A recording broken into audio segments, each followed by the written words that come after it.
2-0, job done, no real dramas. Arsenal through to the fourth round of the Carabao Cup. I don't think people will have found that game particularly scintillating or exciting, but it was just like a necessary semi-comfortable win. At no point did I feel particularly nervous, even though it was 1-0 for a lot of the game. We saw Eze's first goal. We saw Arteta try some new things tactically. And we saw Arsenal progress with what looks like no injuries. Of course, Bukayo Saka did get a bit of a kick, and at one point people were really wondering whether he should have been playing this game. I've got an opinion that isn't particularly harsh on the coaches, so we'll go into that. We'll talk about the 11. This will be a full-out match report. And then obviously other sort of first teams and stars came on too. So let's break it down and go into the match report, the play-by-play. When the 11 came out, I really thought... So what was the 11? It was Kepa in goal. Ben White returns to the team, which was great to see. We saw Mosquera, Saliba combined at centre-back with lewis-skelly at left-back. Now, I thought we were going to see Norgard, Marino, Nwaneri as the midfield three. But we actually saw Norgard at the base with Eze and Nwaneri either side, which is interesting. We'll talk about that more in a sec. There'll be a deeper analysis and breakdown and player ratings live on the Goonerverse a little bit later, so go look out for that. That's going to be a show that comes after every game. We will be doing player ratings and live breakdowns and stuff, so look out for that. Anyway, then I thought the front three would be Saka, Martinelli down the middle and Eze on the left, but it was actually Martinelli on the right, Marino up front. Sorry, Martinelli on the left, Marino up front and Saka on the right. Now, I will say this to be fair.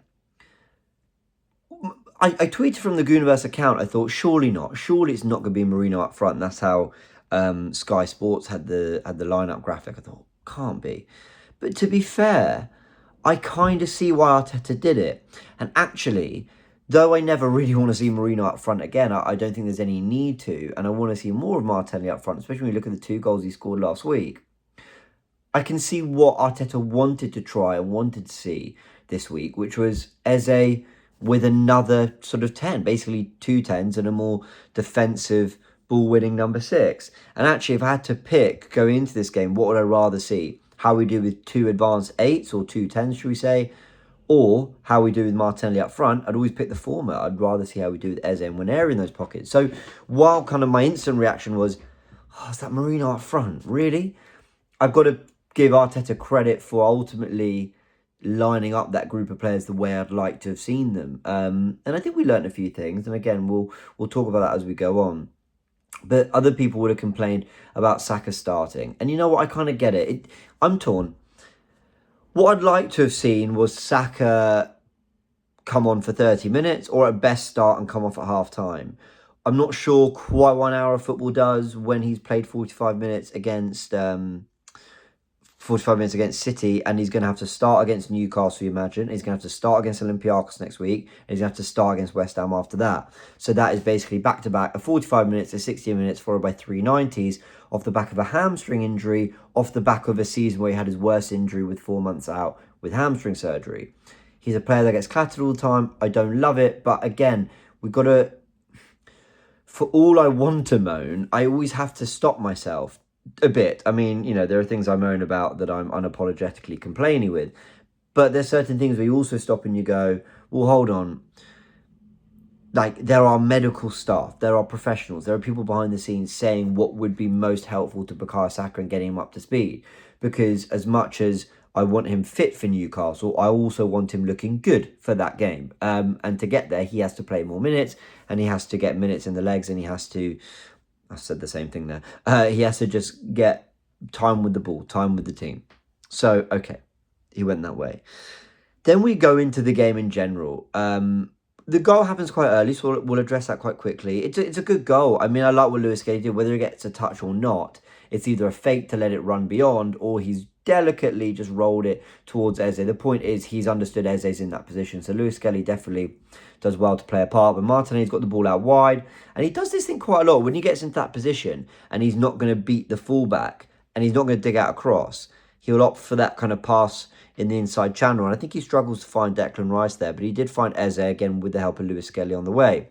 And Eze, first touch, first time, just guides it into the back of the net. It's great to see Eze get his first goal, and it's great that in that left 8 area he was able to get into dangerous areas, or a dangerous area like he did, and score. That's really positive, and that's really, really great to see.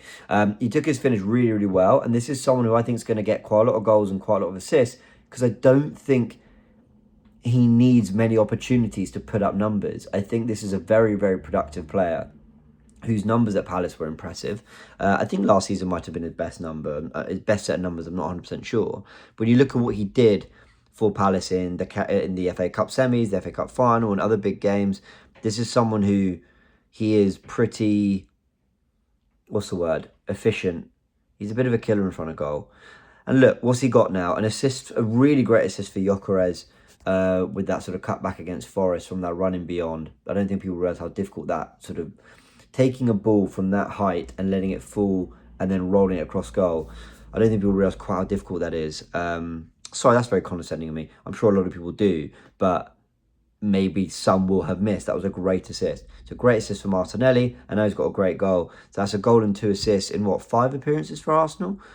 So it's a good start for Eze, no question about that. Then obviously Trossard scores. I've sort of jumped like the rest of the game because I want to get some other bigger points in there. But then Trossard scores with what was a great pass from Saliba. And again, we'll talk about these players in more detail, but I didn't think Saliba was actually playing that well on the ball. But what a brilliant pass as Trossard takes the touch and then sets himself and finishes it in the far corner. He's lethal in that area too. And in Eze and Trossard, we've got players who in that zone 14 area, which is the D on the penalty area, Eze as well, Nwaneri, those players can make things happen in that area of the pitch, and that's really good to see. Now, I've skipped a lot of the game. The reality is we didn't really do much else other than that. Merino turned and slipped a lovely ball into Eze. He should have done a little bit better. Martinelli was through on goal early in the second half, but the keeper got there first. I do think Martinelli pulled out of that one a little bit. But the player we want to spend the last 3-4 minutes talking about is Ethan Nwaneri, who I thought really showed why he deserves more time on the pitch. I think he's got a real maturity about him, whether he drops deep or whether he's high up the pitch. But let me also say this about Nwaneri, right? I think he's more of a playmaker than I realised. I always saw him as a final third player who finished moves, but I saw him today getting the ball deep, turning players from, being pressed or deeper in midfield, building us up the pitch, and then playing combos with Ben White or Norgard and making his way up the pitch quite well. He was able to take Arsenal from the defensive third to the attacking third off his own combos and 1-2s with players. And then there were just little touches and little moments of brilliance where actually I think he stood above the rest. It's funny, Eze got the goal, but I didn't actually think Eze was brilliant tonight. I thought he was good, but I didn't think he was brilliant. Again, we'll talk about this more in the live stream analysis that we're doing later. Martinelli had some nice moments, got the assist, but I didn't think he was brilliant. Merino was all right, Norgard was all right, but I thought Nwaneri actually really showed his quality, and I think needs time. Like in this team, I think we need to see him in the absence of Ødegaard. He should fundamentally be playing. He's our best player behind Ødegaard, but it wouldn't surprise me if this season it becomes quite a universal opinion that Nwaneri is better than Ødegaard in that position. And let me not disrespect Ødegaard, because I think Ødegaard is a terrific player who is in bad form. I don't think he's an average player. I think he's a terrific player in bad form. And actually, I don't think he's in bad form. I think he was in bad form a year ago. I now think he's in okay form. He's not bad. I think he's getting there. But Ødegaard always struck me as someone who was doing a good job in a final third role. Basically, he was playing the role of a 10, but I think he's more suited to an 8.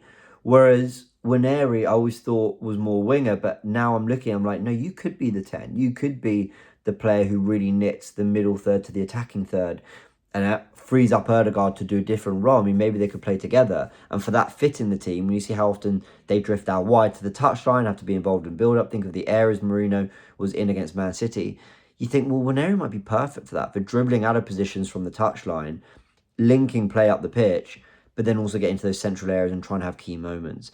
There's a good shot towards the end, and there was just nice moments from Nwaneri I really liked. One time Ben White picked him out in the area with a lovely little slip through into the box, and he takes a deflection, but I like those areas he gets into, and I think if he's able to evade defenders, I think there's very little stopping that ball from going in the back of the net, because he's a very, very ruthless finisher from that area of the pitch. So well done to Ethan Nwaneri. I thought he was good.